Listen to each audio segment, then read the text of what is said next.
Hi guys, this is Kayla with Wild Moon Studio Arts, and today I wanted to show you how to do the over and under weave, also known as the plain weave, which is what you see here. Got under and over. I'm going to measure about 2 feet of a complementing yarn color to my wall hanging. Go ahead and cut that. I have about 10 grams of a complementary yarn color.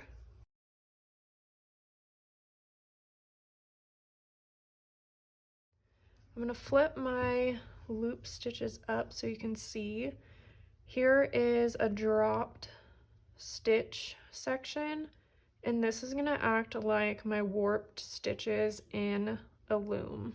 So I'm going to start by going under these first two, over the second two, under, over, under, over, under, over, under, and over. And then I'm just going to pull that through all the way until there's a little bit of yarn left over here. And then I'm going to stretch my project back out because I don't want this to be cinched tight like that. I want it to just lay in there nice and even. And then I'm going to take my darning needle and go back and around, and then we're going to reverse it. So we're going to go under, and then we're going to go over that stitch here because we went under the first row. And then we'll just repeat that through. And make sure you're going through the warped stitches or the drop stitches versus like these stitches up here. And then you'll just keep doing that until you've woven in enough yarn to your preference.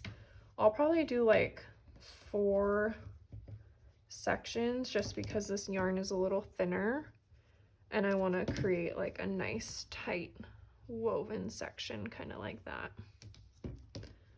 So I'm gonna flip under this stitch here, go over,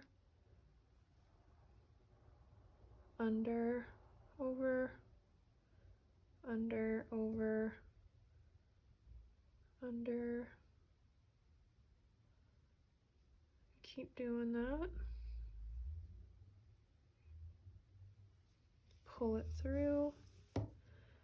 And this is also known as the plain weave.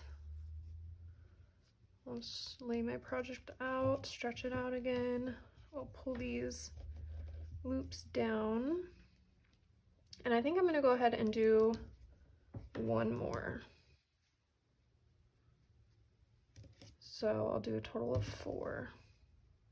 So this one I'm going to go under, over. It's a little tight right here, but we can do it.